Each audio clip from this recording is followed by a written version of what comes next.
for the Department of Defense, Central Intelligence Agency, National Security Agency, Office of Naval Intelligence, Defense Language Institute, and DARPA, and Interpol, and FBI.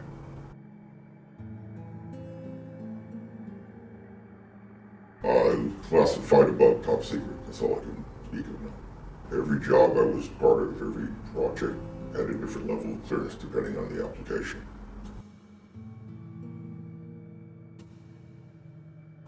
I suspect that the reason I was hired to work with the intelligence community was that my educational background seemed relevant.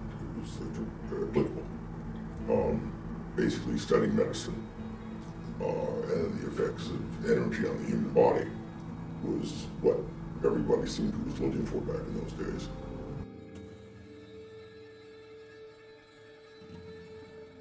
From the get-go, when all this began many decades ago, I had signed national security oaths with all the different organizations and groups, and as such, I was not allowed to retain physical copies of anything.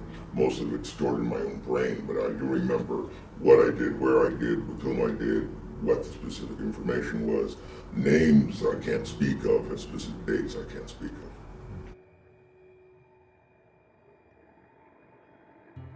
If my identity was disclosed to the public, I could face incarceration and heavy fines, because it'd be considered it's a form of treason. In working with intelligence groups, you keep friends with some of the people at them, and they loosen up because they know you're not going to divulge this to the public. You sign security oath because you could face tremendous legal, financial, and get trouble. The fact that this information goes back to very likely before World War II, that governments knew about it. They may not have known everything, but they knew a lot about it. That in the theaters of war, primarily in the European theater of World War II, stuff's, the Foo Fighters were being sent all over the place. Other things that occurred with Roswell. But what's amazing is the great amount of disinformation put forth by our own government and most other world governments, and you ask yourself why. And I think it's pretty obvious that it would tend to diminish the significance of who we are in terms of our government, how we respond to our government, and if they can't intervene to protect us from these things, which apparently they cannot, then why do we pay homage to our government? It's a very uncomfortable feeling. It's sort of like, and if you learn that this is the most secret information that's ever faced humanity, and they're not telling us because of control. And so, what if it was disclosed that we have been dealing with these things or beings for decades, that we made a deal with them, hypothetically. The deal was, they give them access to us, they conduct their experiments, and we look the other way. What if that were true? Well, that would have a big impact.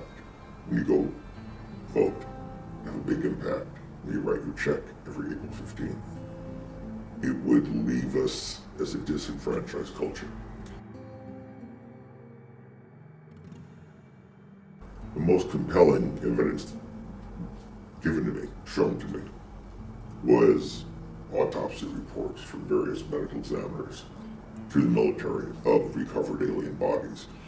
And while they were humanoid in nature, they were not human. Their internal organs were different than ours.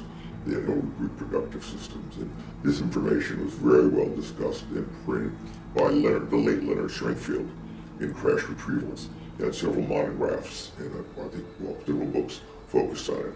This was known quite well by parts of the intelligence community.